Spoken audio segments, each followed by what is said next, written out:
हमरा स्कूले में सब पकड़ के ल जाए प्रहरी, कहियो अहाँ के सेना। ये तो उस समय पकड़ाल रही अपने नहीं पकड़ धकर होइत रहे। हाँ ताकि अपने निकल जाए कतो किछ हो जाए। हाँ नहीं पकड़ धकर होई, कहियो अहाँ के जैसे स्कूले के घेर के अहाँ के हिटमन बोर्डिंग स्कूल रहे तो स्कूले के घेर का स्कूल में पढ़बिए, सरकारी स्कूल में सरकारी स्कूल के घेर के अहाँ के सेने पकड़ के ल जाए से इस क्रम सब अपने के होई लगले। बाद में साथी सब कह लगला कि मार साहब आप यदि यहाँ भूमिगत नहीं हुई छी तो अहाँ के मार देत। हमहू देखी कि यहाँ के क्रम ये पकड़ धकर के क्रम अपने के स्पीडे में है जी।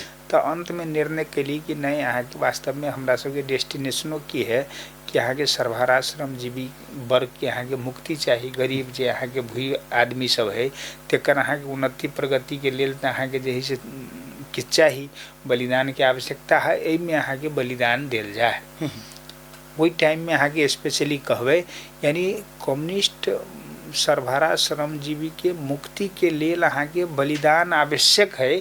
तो ओत प्रोत से यहाँ के जैसे बलिदान दिए के उद्देश्य से स्पेशली कही तो हम यहाँ के जैसे माओवादी में गेली की रहे देखल जाओ सबसे जखन अहाँ के जैसे निकली डेस्टिनेशन क्लियर भ गेल तो मृत्यु लोग के जैसे अपने के मृत्यु सिंपल चीज भ जाए। घर परिवार हाँ घर परिवार के अपने के जखन ती भूमिगत भेली तो घर परिवार के जानकारी नहीं करोलिए। अच्छा चाहे किनको जानकारी जखन अहाँ के हम चल गेलिए तो इवन ट्यूशन हम पढ़बैत रहिए चल गेला के बाद में विद्यार्थी 10-15 दिन तो अहाँ के अबै आ फिर घूम के चल जाए। अच्छा अबै अहाँ के घूम के चल जाए। विद्यार्थियों हमरा ला नियरली 200 विद्यार्थी अब ट्यूशन पढ़ 5 बजे से हम शुरू करी तो अहाँ के 8-9 बजे रात तक अहाँ के रेगुलर ट्यूशन चले तो सब विद्यार्थी अबै आ चल जाए घूम कर सब आदमी।